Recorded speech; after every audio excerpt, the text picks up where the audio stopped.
Greetings. Paul Ellis Jackson at University Congregational Church here again, working through my 40 days of Lent, my Lenten journey this year, 40 days of truth.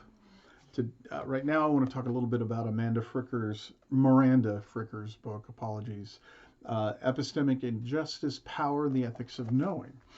Um, this is a fascinating book, and it's impossible to do it any justice in a 3-minute video blog. But let me tell you the gist of what it means, what this book has meant to me. That we often, without meaning to, sometimes meaning to, but usually not meaning to, dismiss knowers, dismiss people and their ways of knowing because those ways are different than ours. And it's fascinating. It's just fascinating. So Miranda, and I learned her name. I heard it as Amanda in my brain, and so there you go. Miranda Fricker's work.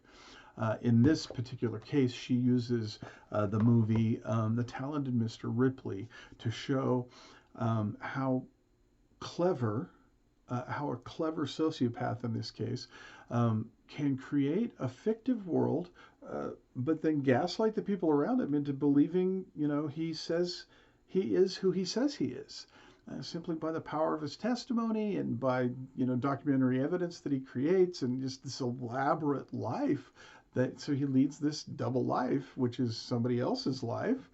It's a brilliant movie. If you've never seen it, see it. There are many ways that you can come at it.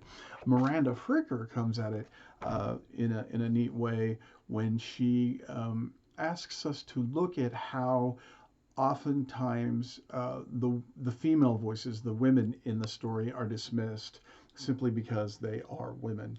The famous one, and we talked quite a bit about this in class, is I believe Dickie at one point looks at the female lead and says, well, there's facts and there's women's intuition, dismissing, even though she knew what was going on and she suspected the truth, dismissing it flat out because her ways of knowing were different than his ways of knowing. And I started thinking, I dismiss people.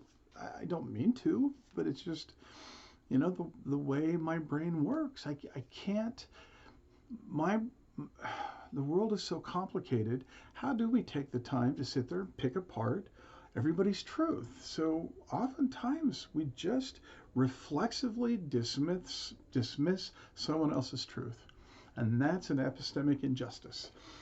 To look at you and say, for whatever reason, I dismiss your truth because it doesn't align with my truth.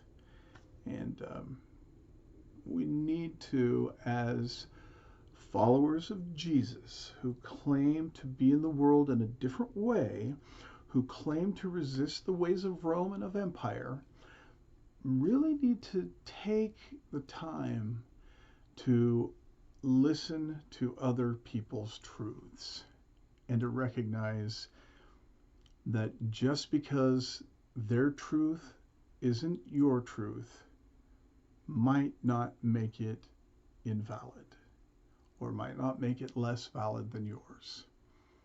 And that's hard work. All right. Just like I said, I'm not doing the book justice at all.